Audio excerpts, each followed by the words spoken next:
સ્તુતિ બોલ લઉં ને? ચાલ સ્તુતિ બોલ લઈએ.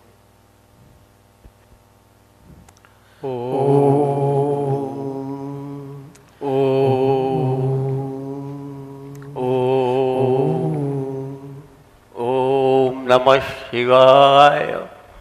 ઓમ નમઃ શિવાય. બરાબર છે? બરાબર છે ભાઈ? ઓમ સહના ભવતુ સહનો ભુનક્તુ સહ વીર્યં કરવાવહૈ તેજસ્વિનાવધીતમસ્તુ મહાવિદ્વિષાવહૈ. ઓમ શાંતિ. ઓમ શાંતિ. ઓમ શાંતિ.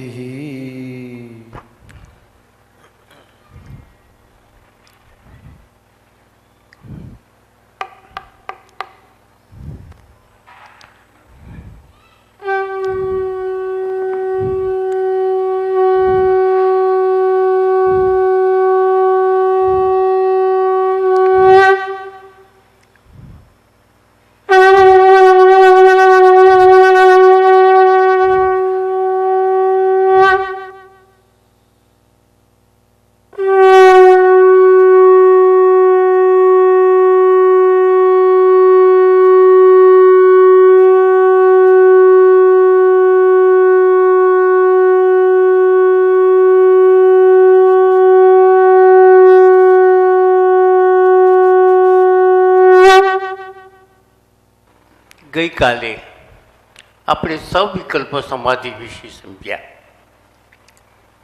સવિકલ્પનો અર્થ એવો થાય કે હું સમાધિમાં છું એવી એક જાણ છે. હું સમાધિમાં છું અથવા તો હું પરમાત્મામાં જોડાયેલો છું. પરંતુ હજી સમાધિમાંથી જ્યારે છૂટો પડી અને તે વ્યક્તિ સામાન્ય અવસ્થામાં આવે ત્યારે પાછો તે હતું એવો ને એવું હોય. એટલે આ સમાધિ જે છે એ આપણી છેલ્લી અવસ્થા નથી. કારણ કે મારે તો હું તો પરમાત્મામાંથી છૂટો પડ્યો છું અને અંતમાં મારે પરમાત્માની સાથે જોડાયેલું રહેવું છે. હવે હું એમ શબ્દ બોલ્યો કે મારે પરમાત્માની સાથે જોડાયેલું રહેવું છે. એ શબ્દ જ્ઞાનની દૃષ્ટિએ એ શબ્દ ખોટો છે. કારણ કે હું અત્યારે પહેલાં ગમે ત્યારે હું પરમાત્મામાં જોડાયેલો જ છું, હતો જ, પરંતુ નથી જોડાયેલો તેવો મને ભાસ છે. અને એ ભાસ હોવાનું કારણ સંસારના બધા જે સંસ્કારો છે એ સંસ્કારોને કારણે. આ શબ્દ પ્રયોગ સાચો છે. પરંતુ અત્યારે આપણને એવો ભાસ છે કે હું પરમાત્મા નથી. હું તો બળવાન છું, હું રૂપાળો છું, હું ડૉક્ટર છું, હું એન્જિનિયર છું, હું વેપારી છું, અથવા તો હું બ્રાહ્મણ, ક્ષત્રિય, વૈશ્ય છું. આ છાપ આ જે છે એ સંસ્કાર રહી ગયો છે અને એ સંસ્કાર સાચો છે એવું માનીને બેસી ગયા છીએ. ખરેખર તો પરમાત્મા સ્વરૂપ જ છીએ. કારણ કે આ તો આગળ તો આપણે જોઈ લીધું.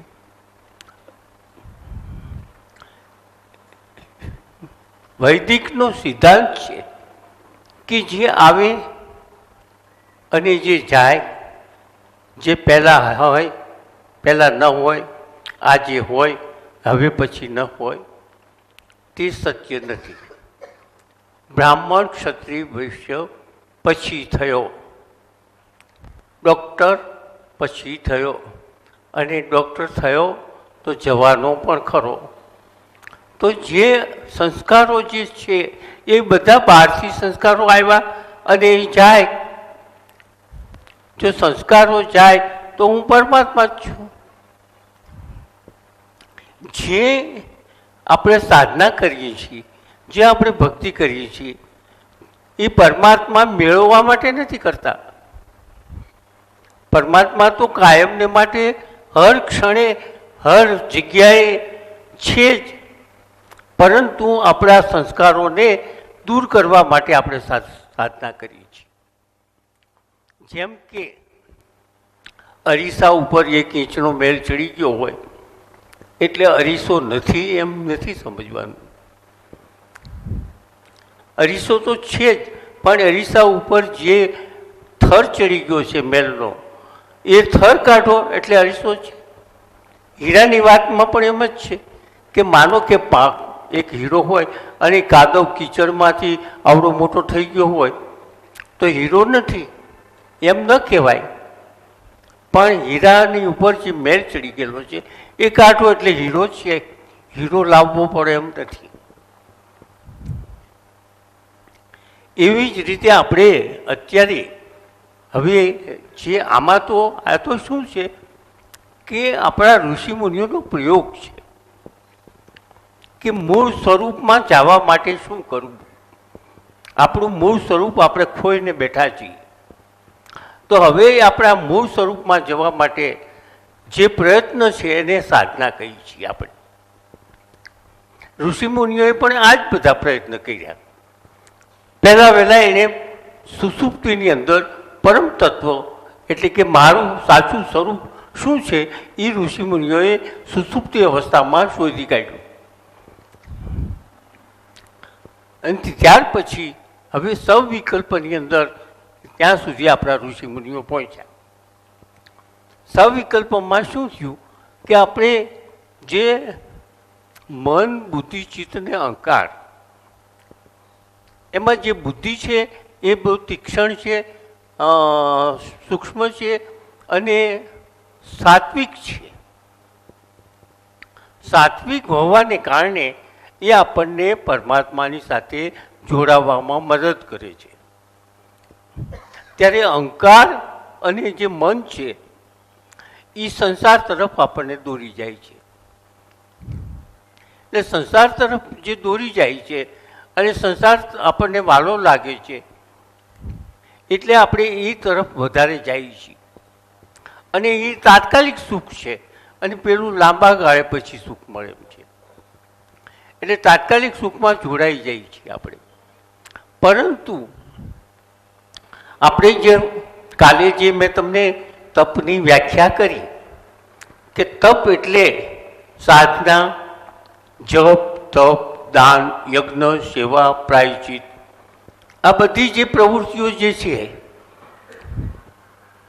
બીજાના સમાજના હિત માટે, પ્રાણીઓના હિત માટે જે પ્રવૃત્તિઓ થતી હોય છે સમાજમાં, એ બધી પ્રવૃત્તિઓ સાધના છે.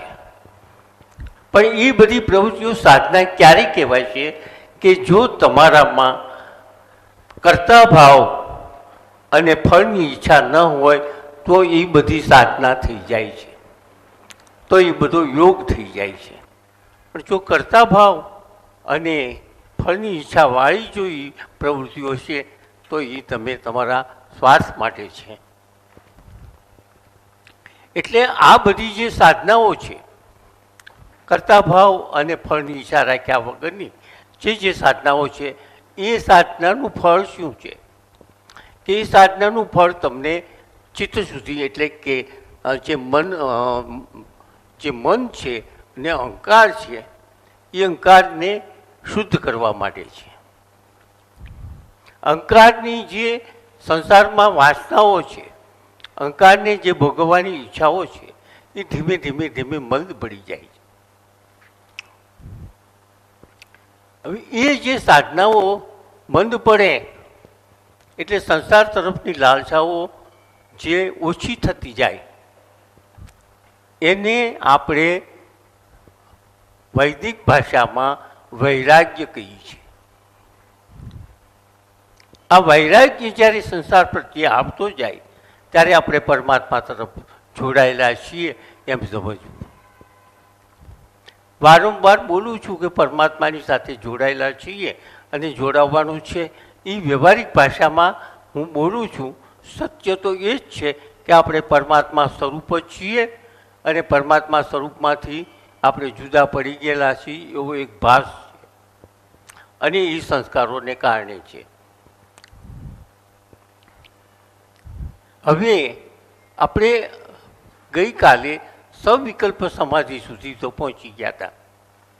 સવિકલ્પ સમાધિમાં એમ છે કે હું સમાધિમાં છું, પણ સમાધિનું જ્યારે જે એકાગ્રચિત્ત થઈ જાય છે એની અંદર જ્યારે હું છું એવું પણ જ્યારે ભાન ન રહે એવું જ્યારે સ્થિતિ થાય ત્યારે એને નિર્વિકલ્પ સમાધિ કહેવાય.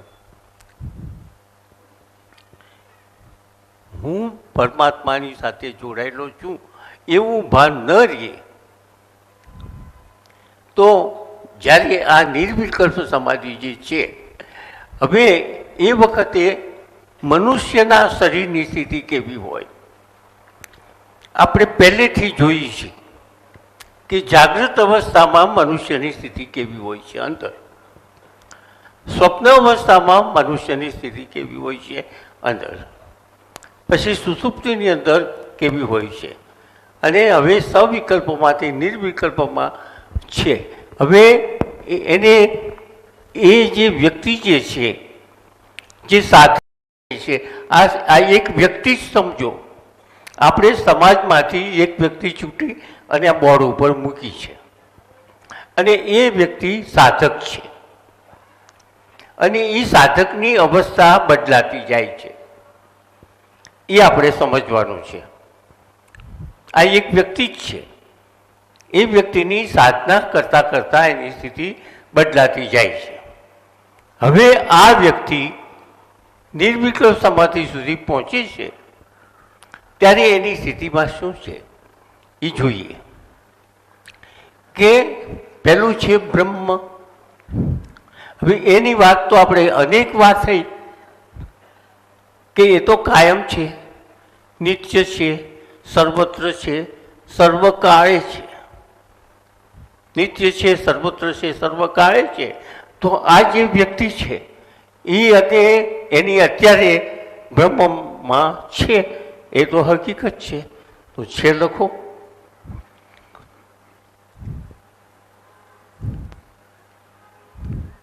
હવે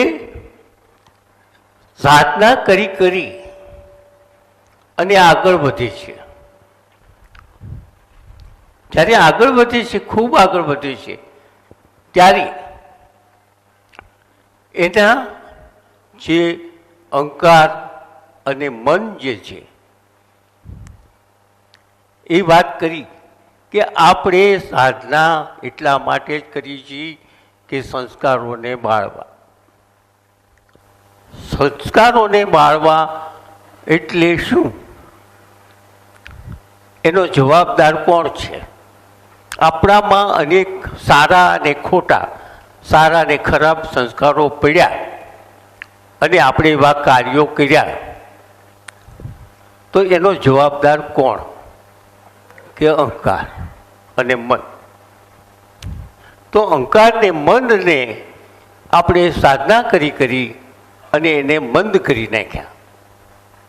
જે પહેલાં એનું જોર હતું જાગૃત અવસ્થામાં, આ વ્યક્તિને પહેલાં જ્યારે જે અવસ્થા હતી ત્યારે એનું જોર હતું, પણ હવે એ વ્યક્તિએ સાધના કરી અને અત્યારે એને જે અહંકાર જે છે અને મન છે એ તદ્દન નિર્બીજ જેવો સ્થિતિ એની થઈ ગઈ છે.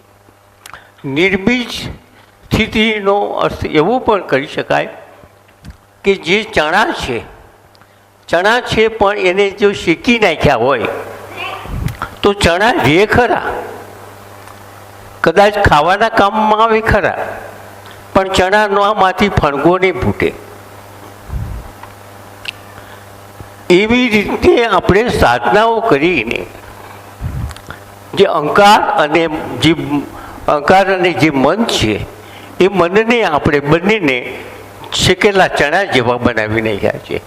એટલે હવે એ એમનેમ સહજ જેવા ત્યાં પડ્યા છે, અહંકાર અને મન. હા, નિર્બીજ લખતોય ચાલશે.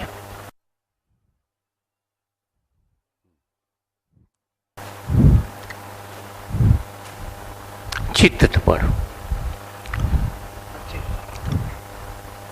ચિત્ત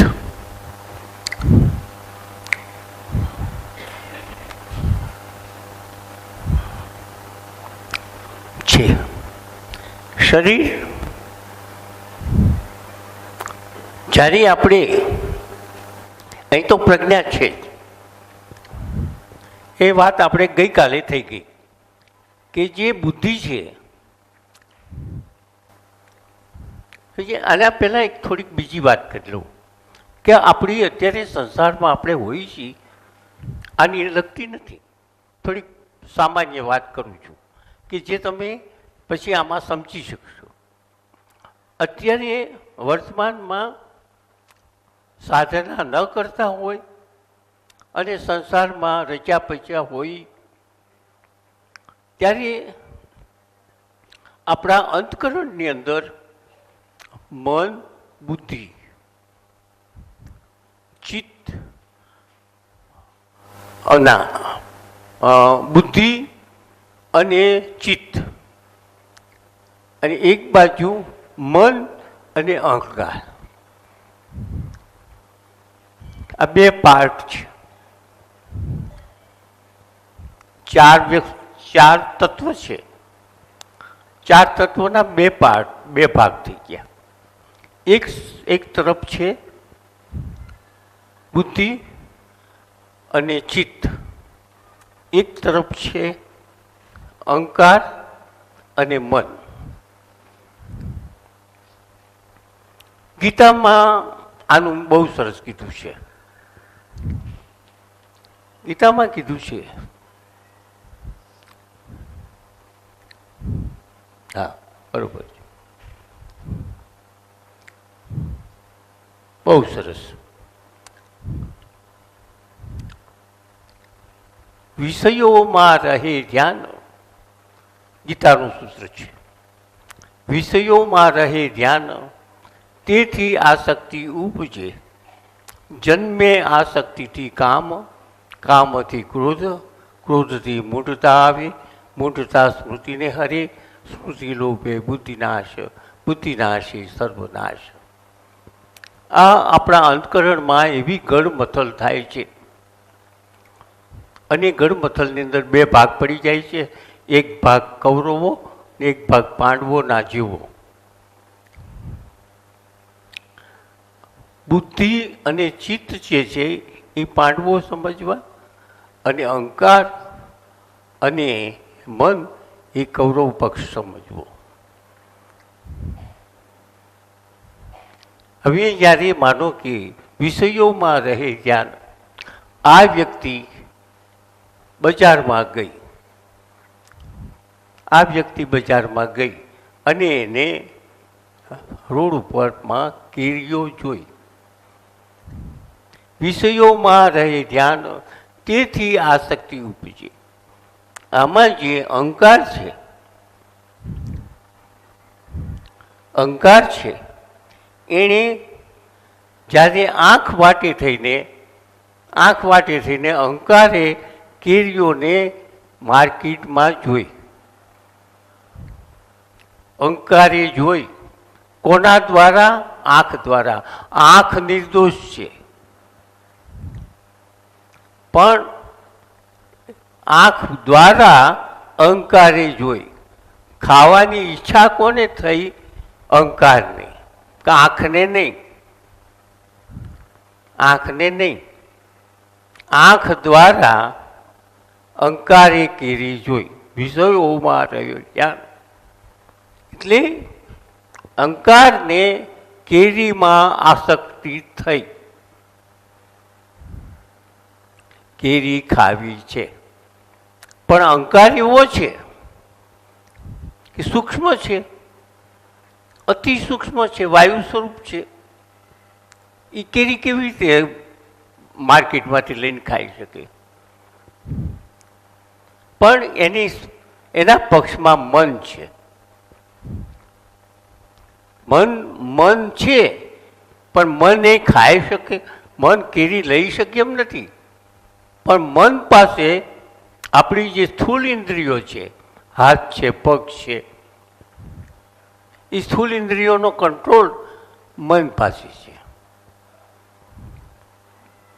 એટલે મને સ્થૂળ ઇન્દ્રિયોને હુકમ કર્યો કે આપણે કેરી ખાવી છે. હવે વ્યવહારિક ભાષામાં વ્યવહારિક રીતે હોય તો ખીચામાં પૈસા લઈ અને કેરી લેવી,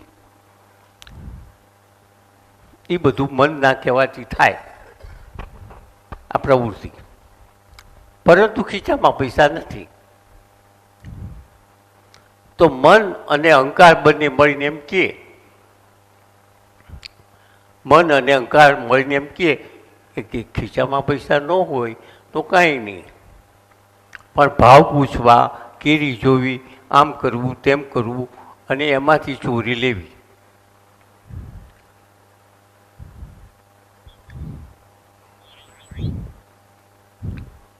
ચોરી લેવી. હવે આવી જ્યારે નિર્ણય લેવાય છે અંતકરણમાં, આ બધું એક ક્ષણમાં આપણા બધાના અંતકરણમાં થાય જ છે. હવે જ્યારે ચોરવાની વાત આવે છે ત્યારે તરત જ આપણું જે બુદ્ધિ છે ને એ તરત જ ઊભી થાય કે ચોરાય નહીં, ચોરાય તો ખોટું કહેવાય, ગુનો કહેવાય, પોલીસમાં જવું પડે, બે અબરું થાય, આવું બધું થશે. બરોબર છે ને? આવું બધું થશે તો અહંકાર કે ગમે થાય, આ ઝઘડો થાય છે. વિષયોમાં રહી ધ્યાન, તેથી આસક્તિ ઉપજે, જન્મે આસક્તિથી કામ. કેરી જોઈને કેરીથી ખાવાની ઈચ્છા થઈ, જન્મે કામથી ક્રોધ ઉપજે. તરત જ અંદર શું થયું કે જે આપણી બુદ્ધિ છે એણે ના પાડી કે આવું ન કરાય, એટલે આને ક્રોધ આવ્યો, અહંકાર ક્રોધ આવે. વિષયોમાં રહી ધ્યાન, તેથી આસક્તિ ઉપજે, જન્મે આસક્તિથી કામથી ક્રોધ ઉપજે. અંદર વચમાં જ્યારે આપણું બુદ્ધિ પડી એટલે ક્રોધ ઉપજ્યો. ક્રોધથી મૂઢતા આવે. જ્યારે ક્રોધ અતિ ક્રોધ થાય ત્યારે મૂઢતા આવે. મૂઢતા આવે એટલે શું થાય? મૂઢતા એટલે નિર્ણય કરવાની શક્તિ વહી જાય. આપણા બધામાં જ્યારે ક્રોધ હોય અને ક્રોધનો પરાકાષ્ઠા પહોંચે ત્યારે નિર્ણય કરવાની, આ યોગ્ય છે કે અયોગ્ય છે એ નિર્ણય કરવાની શક્તિ આપણામાંથી વહી જાય છે. ક્રોધથી મૂઢતા આવે, મૂઢતા સ્મૃતિને હરે.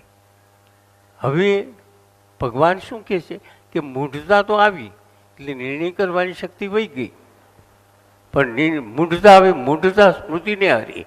સ્મૃતિ એટલે શું કે જે અત્યારે જે ચિત્ત છે, ચિત્ત પાસે મેમરી છે કે ભાઈ આમાં તો જેલમાં જવું પડશે, માર ખાવો પડશે, સમાજમાં બે આબરૂ થાય છે, એ બધું ગયું.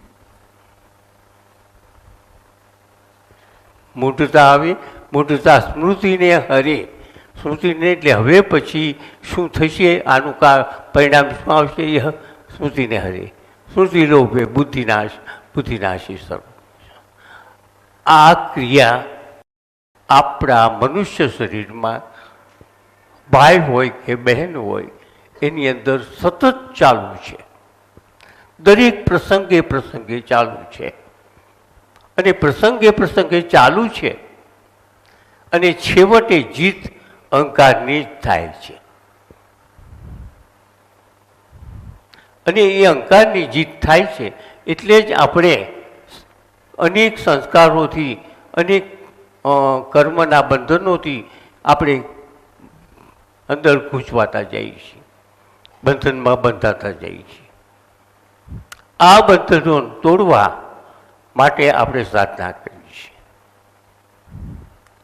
હવે જે મારો આવું કહેવા પાછળનો હેતુ એ હતો કે બુદ્ધિ અને જે ચિત્ત છે એ શુદ્ધ છે,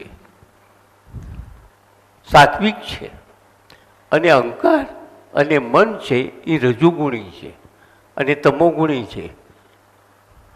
તો એમાંથી એને આમાં લઈ જવા માટે તપ કરીને જો આ બે બળી જાય અથવા તો ચણાના શેકેલા ચણા જેવા નિર્ભીત થઈ જાય તો આનું જોર વધે. જ્યાં સુધી બુદ્ધિનું જોર ન વધે, બુદ્ધિને પ્રધાન બનાવવી પડે. આપણે જે સાધના કરી છે એ બુદ્ધિને પ્રધાન બનાવવા માટે સાધના કરી છે. પછી આપણને બુદ્ધિ ઠેઠ સુધી આપણને લઈ જઈએ. હવે આપણે સમજો કે આપણે અત્યારે એક નિર્વિકલ્પ સમાધિ સુધી આ વ્યક્તિ પહોંચે છે. આ વ્યક્તિ નિર્વિકલ્પ સમાધિ સુધી પહોંચે છે તો એની અંદરની સ્થિતિ, માનસિક સ્થિતિ કેવી છે? તો એણે તપ કરી અને આ બધાને નિર્બીજ કરી દીધા છે. અને પ્રજ્ઞા છે, જે બુદ્ધિ છે, એ અત્યાર સુધી અહંકારથી દબાયેલી હતી અત્યાર સુધી, પરંતુ એણે સાધના કરી અને આ નિર્બીજ થયા એટલે આ થઈ. હવે જે સ્થૂળ શરીર છે, આ જે વ્યક્તિની અત્યારની આ અવસ્થામાં સ્થૂળ શરીર છે એ તો છે,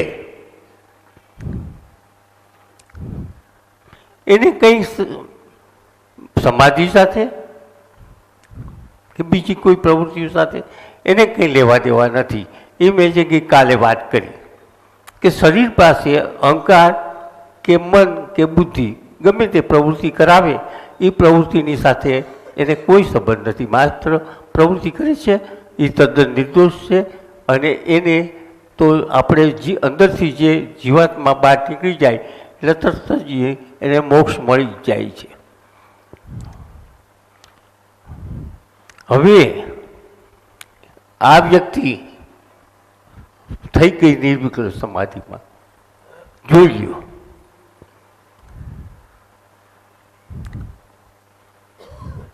હવે આને નિર્વિકલ્પ સમાધિ કઈ છે?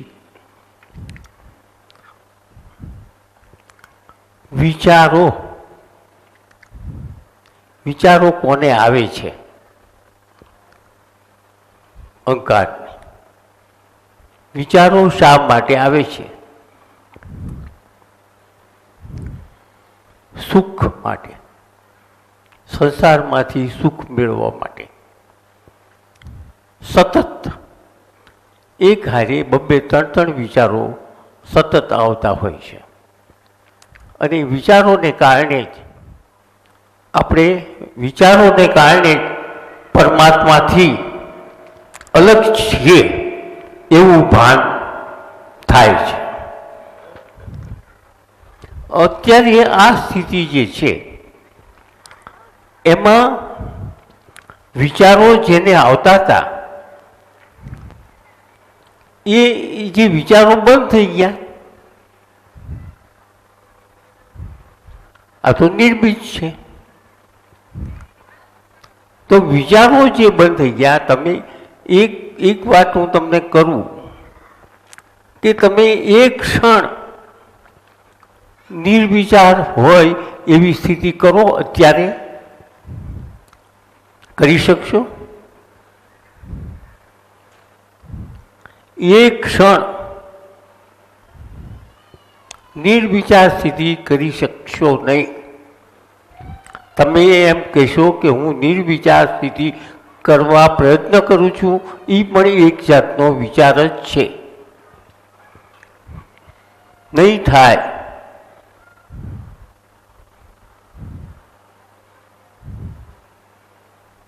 કરી જુઓ. નિર્વિચાર સ્થિતિ એક ક્ષણ નહીં થાય, કારણ કે અહંકારનો સ્વભાવ છે કે એક હારે ત્રણ વિચાર એનામાં પૂરે છે કે આથી વિશેષ સુખ કયું, આથી વિશેષ સુખ કયું. સુખ ગમે તે પ્રકારનું તમારી દ્રષ્ટિમાં સમજમાં જે હોય તેના જ વિચારો એનાથી ચડિયાતા સુખ માટે છે. હવે એક બીજી વાત આવી ગઈ મારે, એટલે આને હમણાં પછી આની સાથોસાથ એક બીજું કહું. આવા વિચારો સુખના આવે છે શા માટે?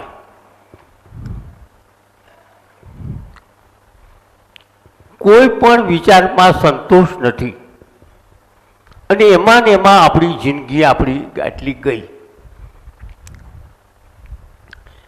હાલની જે પરિસ્થિતિ છે દરેક વ્યક્તિની,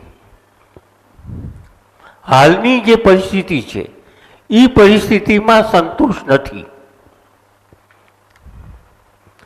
ગમે તે હોય, ગમે તે વ્યક્તિની હાલમાં જે વર્તમાનમાં જે પરિસ્થિતિ છે એ પરિસ્થિતિમાં સંતોષ નથી. એ અહંકાર છે. તમને જે વર્તમાનની પરિસ્થિતિમાંથી હજી ઊંચી જવાની પરિસ્થિતિની અંદર જ તમારા સતત વિચારો ચાલુ છે.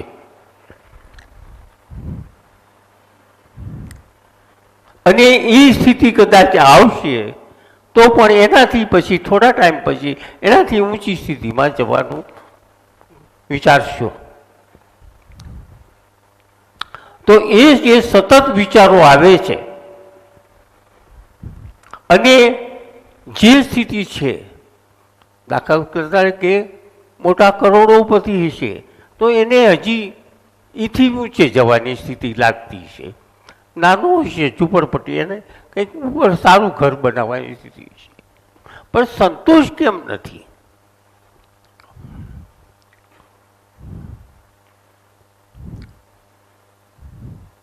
આટલું હવે બસ એવું કેમ નથી થતું? અહંકાર છે ને, અહંકાર એ હકીકતે તો સાચો છે. સુખ, પરમાત્મા સિવાયનું સુખ બધું ક્ષણિક છે. પરમાત્મા સિવાયનું બધું સુખ જે છે અત્યારે વર્તમાનમાં તમારી સાથે, તમારા બધા ઘરે, તમારા બધા પર સંસારમાં જે અત્યારે સુખ ભોગવી રહ્યા છો એ સુખ આવેલું છે, મહેનત કરીને મેળવેલું છે, પણ છતાં એમાં સંતોષ નથી. એનું કારણ એક જ છે કે જ્યાં સુધી પરમાત્માનું સુખ નહીં મળે ત્યાં સુધી એને અતૃપ્તિ જ રહેવાની. એ સુખ પરમાત્માનું શોધે છે, પણ અહંકાર એટલો બધો ભૂલો પડી ગયો છે કે એ સંસારમાં શોધે છે અને સંસારમાં એને કદી મળવાનું જ નથી. સંસારમાં કદી મળવાનું, એને દોરી જાઓ અથવા તો એને બંધ કરી દો અને બુદ્ધિ ગોતી દેશે. તો એ જે સંસારના સુખોમાં રજો પજો અહંકાર જે છે એને અત્યારે સાધના કરી એને દિશા ફેરવી શકીએ એમ નથી.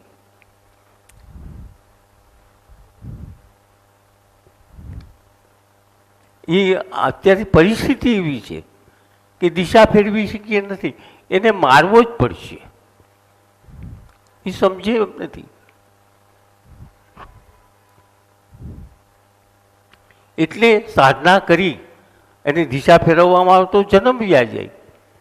એટલે સાધના કરી અને એને નિર્બીજ કરી દો. અને જે બુદ્ધિ છે એ બુદ્ધિ એની મેળે જ વધશે. આ એક સમાધિ સુધીની આ સ્થિતિ છે. હવે આ જે વ્યક્તિ જે છે એ વ્યક્તિ અત્યારે નિર્વિકલ્પ સમાધિમાં છે. હવે નિર્વિકલ્પ સમાધિમાં છે એ તો આ બોર્ડ ઉપર મેં તમને કીધું, પણ એની અંદરની સ્થિતિ કેવી છે?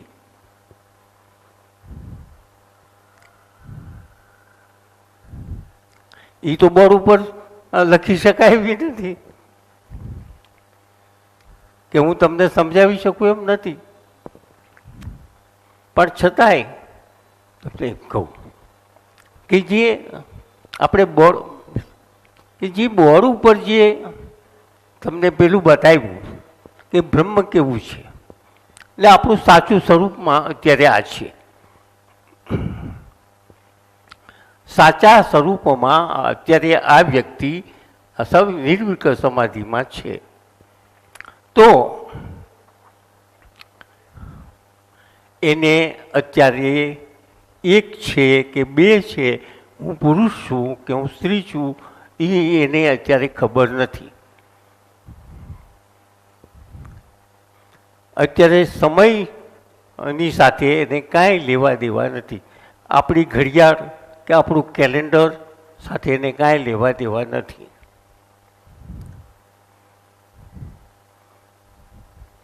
જગતની સાથે એને કાંઈ લેવા દેવા નથી.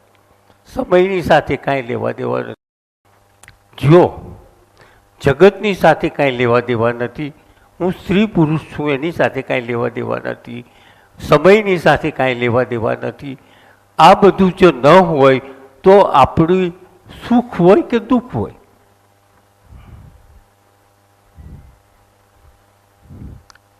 જગતની સાથે લેવા દેવા નથી. એટલે હવે આવી ગયું બધું. સમયની સાથે લેવા દેવા નથી તો આવી ગયું બધું. હું સ્ત્રી છું કે પુરુષ છું એની પણ કે નાન્યતર છું એની સાથે કાંઈ લેવા દેવા નથી. આવી સ્થિતિ જ્યારે એની થાય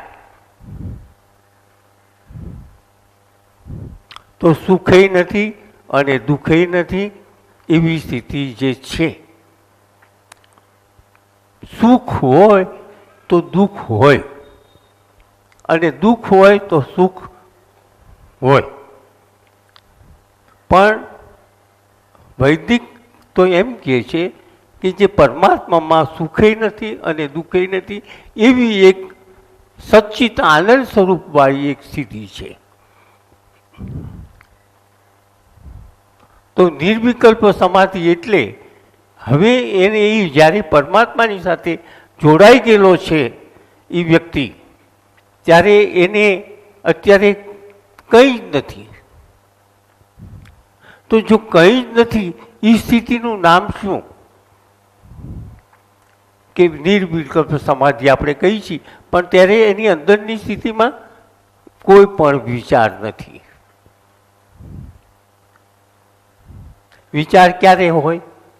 કે જો હું સ્ત્રી છું કે પુરુષ છું તો કાંઈક વિચાર હોય, સમય સાથે ભાન હોય તો કાંઈક વિચાર હોય, સ્થળ સાથે કાંઈક સંબંધ હોય તો કાંઈક વિચાર હોય. તો અત્યારે જે એવું કંઈ છે જ નહીં તો વિચાર ક્યાંથી હોય? નિર્વિચાર સ્થિતિ, બે વિચારોની વચ્ચેની સ્થિતિ એ જ પરમાત્મા સ્વરૂપ, બીજું છે જ. બે વિચારો વચ્ચેની સ્થિતિ. હવે આ જે વ્યક્તિ જે છે તે અત્યારે નિર્વિચાર સ્થિતિમાં છે, પણ અમુક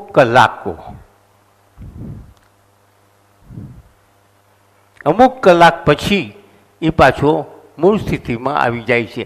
કારણ કે આ જે નિર્મિત છે એમાંથી જ્યારે અમુક વખતે પાછા બીજ સ્વરૂપમાં આવી અને પાછા સામાન્ય વ્યવહાર જેવો કરતો હોય છે. પણ છતાંય આ સંત તો કહેવાય જ.